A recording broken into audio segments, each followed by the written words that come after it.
마가복음 4장 10절에서 20절, 저 한 절, 여러분 한 절 교독하시겠습니다.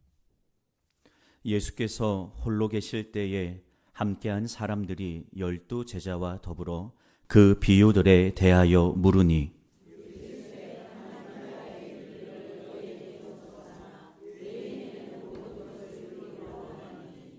이는 그들로 보기는 보아도 알지 못하며 듣기는 들어도 깨닫지 못하게 하여 돌이켜 죄 사함을 얻지 못하게 하려 함이라 하시고,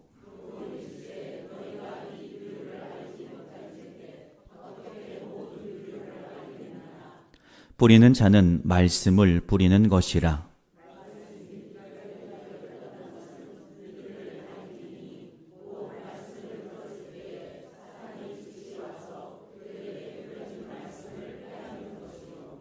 또 이와 같이 돌밭에 뿌려졌다는 것은 이들을 가리킴이니 곧 말씀을 들을 때에 즉시 기쁨으로 받으나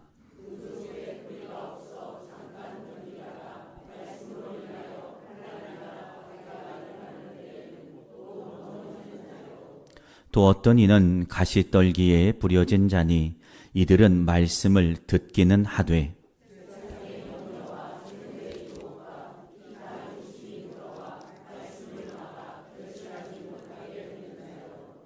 좋은 땅에 뿌려졌다는 것은 곧 말씀을 듣고 받아 30배나 60배나 100배의 결실을 하는 자니라. 아멘. 오늘 찬양대의 찬양처럼 예수로 충만해지는 이 거룩한 주일 예배가 되기를 주님의 이름으로 축원합니다. 거룩한 주일입니다. 정말로요, 우리는 하나님 아니면 살 수 없는 존재입니다. 오늘 이 예배가 절박했으면 좋겠어요. 주님, 오늘도 이 시간 은혜 주셔야만 내가 시작된 이 한 주를 온전히 살아갈 수 있습니다. 주님, 당신 아니면 나는 아무것도 아닙니다. 은혜를 향한 절박한 마음으로 예배하는, 그래서 큰 은혜를 경험하는 이 예배가 되기를 주님의 이름으로 축원합니다. 우리는 2024년도 사순절을 보내고 있습니다. 여러분에게 이 사순절, 예수 그리스도의 십자가는 삶에서 어떠한 지분을 차지하고 있습니까? 우리의 인생의 이 십자가는 어떠한 무게감으로 우리에게 다가와 있습니까? 십자가를 나의 온 삶과 온 몸으로 붙들며 따라가고 계십니까? 아니면 여전히 내 인생 바쁘고 분주하는 삶, 그 어디인가 인생의 뒤안길에 두고 혹시 살아가고 있지는 않으십니까?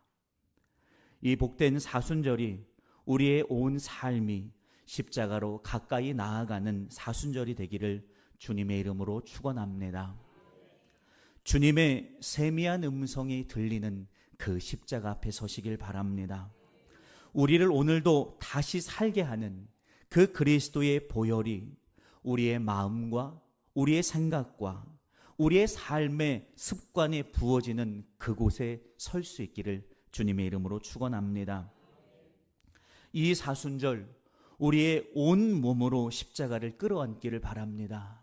이 사순절 우리의 온 삶을 다하여 십자가를 끌어안고 오직 우리를 위해서 먼저 걸어가신 그 예수님의 발걸음 바라보면서 오늘도 한 걸음 한 걸음, 오늘도 감격하며 오늘도 기뻐하며 오늘도 감사하며 따라가는 영풍교회와 온 믿음의 성도님들이 되시기를 주님의 이름으로 축원합니다.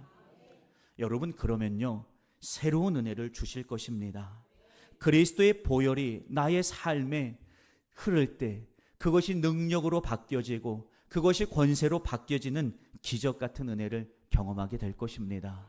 그래서 그리스도의 보혈이 그저 나의 삶 한켠에 어딘가에 묻혀있는 것이 아니라 보혈이 나의 자랑이 되고 나의 기쁨이 되고 나의 감격이 되고 나의 능력이 됨을 우리는 세상 가운데 말하지 않고서는 견딜 수 없는 기쁨의 사람으로 새롭게 세워지는 것을 믿기를 주님의 이름으로 축원합니다.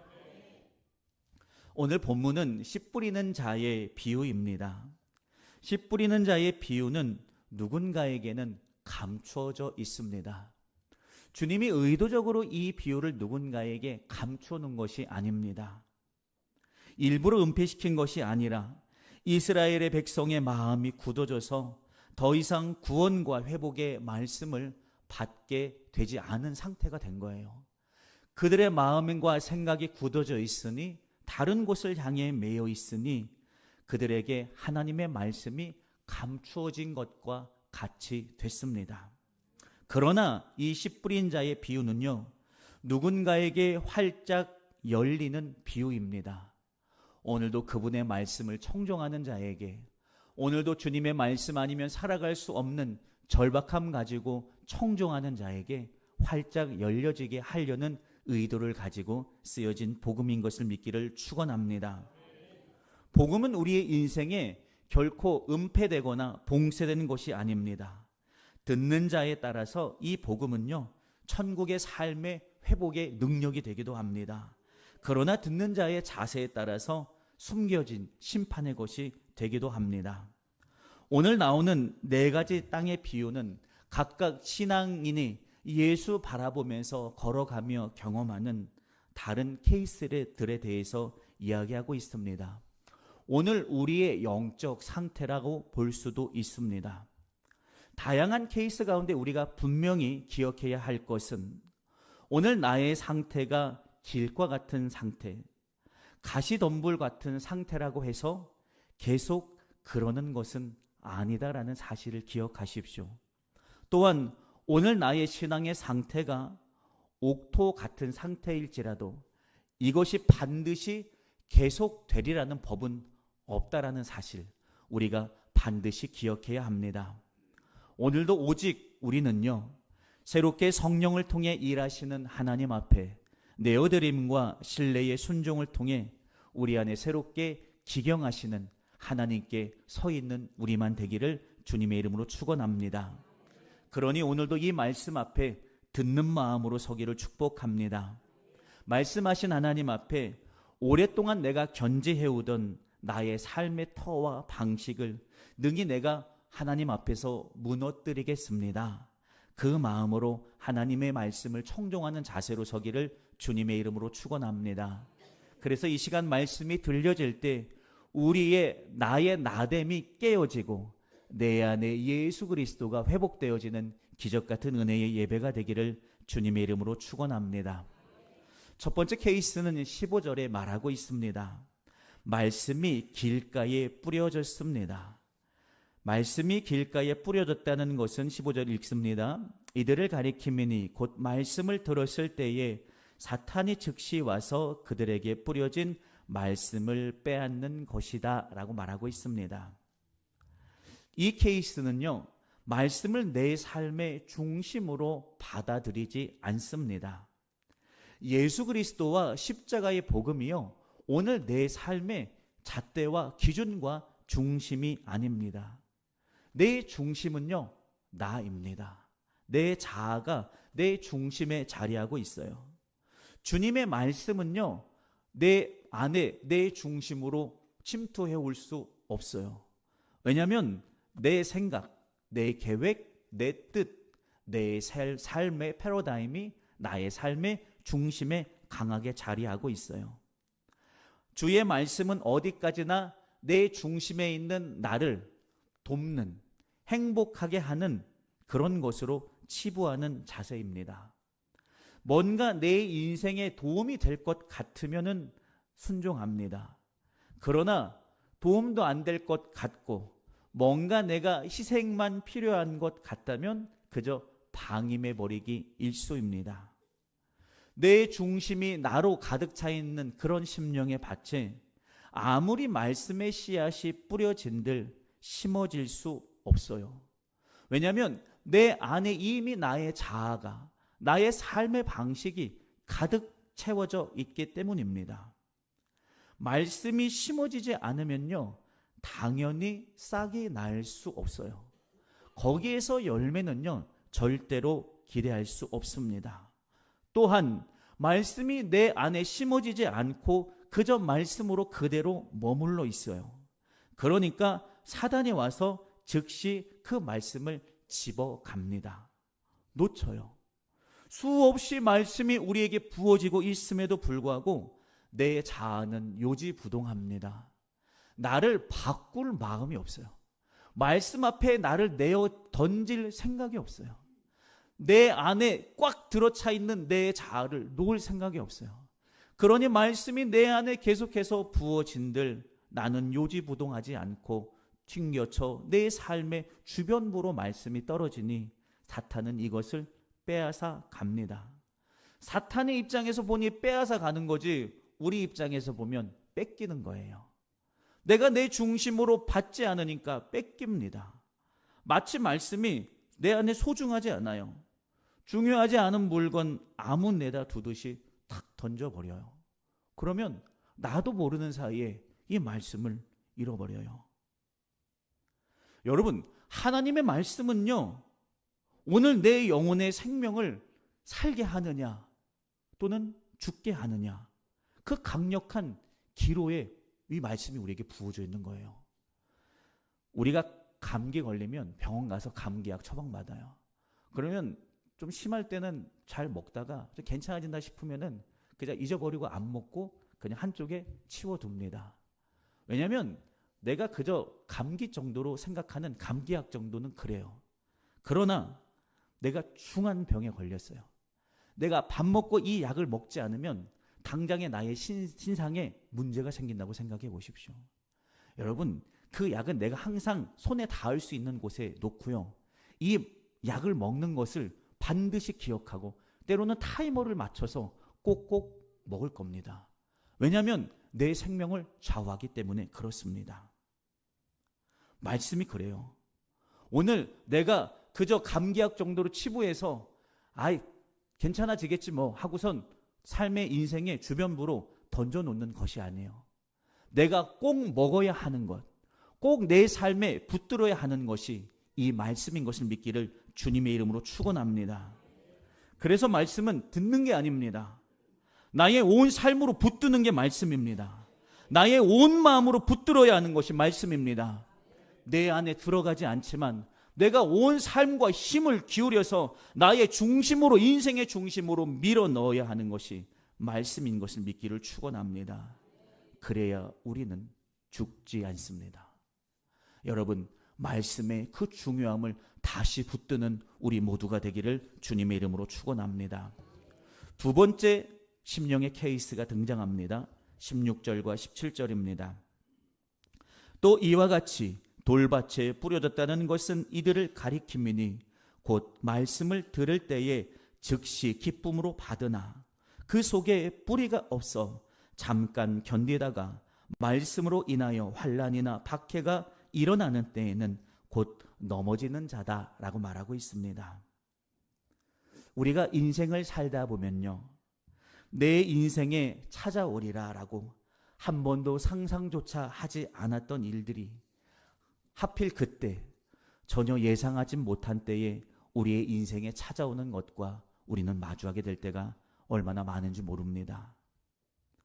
그 어려움과 그 아픔과 그 상처와 그 좌절감을 우리는 잘 넘어갔다고, 잘 견디었다고 생각하는데 그것은 내 마음 안에 무거운 돌이 되어 자리를 차지하는 경우가 많이 있어요. 나는 괜찮다, 능히 이겨냈다라고 여겨지는데 이미 내 안에 무거운 돌들로 한켠을 차지한다라는 말입니다. 또한 우리의 인생은요, 실질적으로 내 삶에 일어나지 않은 일들을 고민하며 많은 시간을 염려한 채로 살아갑니다. 이 모든 것들이 우리 안에 무거운 돌이 되어 나의 마음의 곳곳을 차지하고 있습니다. 이런 우리에게 말씀이 들려질 때 기쁨으로 들려집니다. 왜냐하면 갈급하거든요. 간절하거든요. 이 무거운 돌을 벗어내고 내가 가벼운 마음으로 회복하고 싶거든요. 말씀이 뿌려질 때는 갈급하고 간절해서 기쁨으로 듣습니다. 그런데 이미 내 안에 자리하고 있는 무거운 돌들로 인하여 내 안에 심겨진 말씀이 뿌리 내릴 틈이 없어집니다. 주님은 분명히 살아계셔서 오늘도 예배하는 우리의 중심에 오시는 것을 믿기를 주님의 이름으로 축원합니다. 우리가 인생을 살며 경험하는 답답함과 또는 도저히 돌파구를 찾을 수 없는 우겨싸임과 억눌림, 또한 근심과 염려에 사로잡힌 우리에게 찾아오셔서 주님은 말씀하십니다. 사랑하는 아들아, 사랑하는 딸아, 너가 경험하는 무거운 돌, 무거운 멍에는 내가 대신 메어줄 테니까 너는 내 옆에서 가벼운 멍에를 지고 함께 가자라고 말씀하십니다. 살아계신 주님을 신뢰함으로 오늘도 우리 안에 인생을 살며 경험했던 수많은 심령의 돌과 아픔과 상처들을요, 오늘도 십자가의 주님 앞에 내어두고 돌아가는 예배가 되기를 축원합니다. 그래야 내 안에 심어진 말씀이 뿌리에 내려질 자리가 생깁니다. 수고하고 무거운 짐진 자들아, 다 내게로 오라. 내가 너희를 쉬게 하리라 말씀하십니다. 왜 주님이 계신데 그 무거운 짐을 아직도 마음에 가득 품고 붙들고 계십니까? 오늘 성령의 역사가 우리에게 부어집니다. 우리를 억눌렀던 무거운 가슴의 돌들이 이 시간 가벼워집니다. 사라지기를 주님의 이름으로 축원합니다. 그래서 말씀이 심어진 그 말씀이 우리의 삶에 뿌리 내릴 자리가 생겨지는 예배가 되기를 주님의 이름으로 축원합니다. 세 번째 케이스가 등장합니다. 18절과 19절입니다. 또 어떤 이는 가시떨기에 뿌려진 자니 이들은 말씀을 듣기는 하되 세상의 염려와 재물의 유혹과 기타 욕심이 들어와 말씀을 막아 결실하지 못하게 되는 자다라고 말씀하고 있습니다. 이 케이스는요, 말씀을 잘 들어요. 그리고 받은 말씀이요, 마음에 잘 심어져요. 그리고 심령에 돌도 없어요. 그래서 뿌리 내리고 싹도 나요. 그리고 더 신기한 건요, 제법 든든한 가지로, 꽃필 만한 가지로 자라게 됩니다. 문제가 없어요. 말씀 잘 듣고요, 받은 말씀 잘 심어지고요, 마음에 돌도 없어서 뿌리도 내리고 싹도 나고요, 가지도 제법 든든하게 서가요. 그런데 그때 일어나요. 문제는요, 내 안에 심어지고 뿌리 내리고 자라나고 꽃을 보고 결실을 향해 갈 그때 일어나요. 말씀보다 내 안에 더 빨리 자라나는 게 생겨요. 내게 심겨진 말씀이 자라 곧 조금만 더 가면 이 말씀이 내 삶에 맺혀지는 열매의 때가 가까이 있는데 세상을 바라봅니다. 말씀을 향한 결실, 십자가 바라보면서 계속 걸어가다가 갑자기 시선이 흩어져요. 재물의 유혹이 내게 들어와요. 욕심과 탐심이 내 안에 들어와서 말씀이 열매 맺어야 될 그 자리를 차지해버려요. 재물의 유혹과 세상의 욕심과 탐심의 특징이 뭔지 아세요? 이것들은 우리 안에서 빨리 자라납니다. 나도 모르는 사이에 언제 들어오는가 싶더니 온 생각을 뒤덮고 있는 것을 믿기를 우리는 기억해야 합니다. 인터넷을 하다가 갑자기 광고창이 하나 떠요. 뭔가 하고 보다가 보니까 내가 뭔가에 사로잡혀서 적극적으로 뭔가를 살까 찾아보고 있어요. 그러다 보니까 나도 모르는 사이에 결제를 하고 있어요. 차를 사러 갔어요. 내 삶에 맞는 적당한 작은 차를 사러 갔어요. 근데 자꾸 셀러가 몇백만 원만 주면 더 좋은 차를 살 수 있습니다. 조금만 더 주면 이걸 살 수 있습니다. 경차를 사러 갔다가 그랜저를 계약하고 있는 스스로를 발견하게 돼요. 비약이지만 탐심이 이렇게 우리 안에서 빨리 뿌리 내리고 자라나는데 나도 모르는 사이에 기하급수적으로 자라나요. 인생을 살면서 많이 경험해 보셨을 겁니다. 내 밭도 좋아요. 사모함도 있고요. 내 안에 돌도 없어서 말씀이 자라나요. 많은 은혜를 받고 성장해요.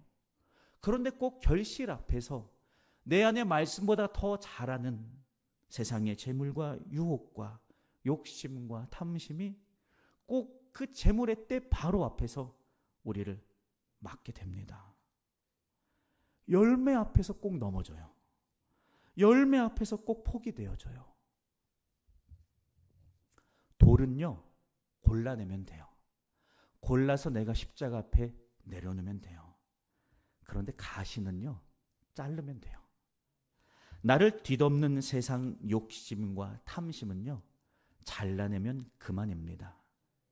그러면요, 언제 그랬냐는 듯이 물밀듯 들어온 세상의 욕심과 탐심은요, 잘라내면요, 내가 정신 차려야지 하면서 결제하기 전에 정신 차리고 멈추면요, 또 내 안에 자연스럽게 속으로 들어요. 이게 막 참을 수 없는 그런 것으로 다가오진 않아요. 사랑하는 영풍교회 성도 여러분, 다시 하나님의 사람으로서의 정체성을 가지고 서기를 축원합니다. 우리 안에 말씀의 결실을 막는 가지가 언제 다시 심어져서 솟아날 때 믿음으로 잘라내기를 축원합니다. 나는 하나님의 백성입니다. 나는 오늘도 그분이 역사하는 터전일 뿐입니다. 그때를 가시를 잘라내십시오. 왜냐하면 열매의 때가 여러분에게 가까이 와 있는 사실을 믿기를 축원합니다. 마지막 케이스입니다. 20절입니다. 좋은 땅이 나옵니다.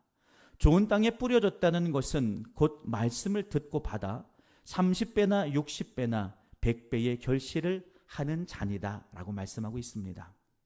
앞에의 세 부류의 심령은 사실은요, 말씀이 어떤 내 안에 심어질 때 이 말씀이 어떤 열매가 맺는지, 그 열매가 얼마나 가치 있고 좋은 것인지 앞에 세 부류는 몰라요.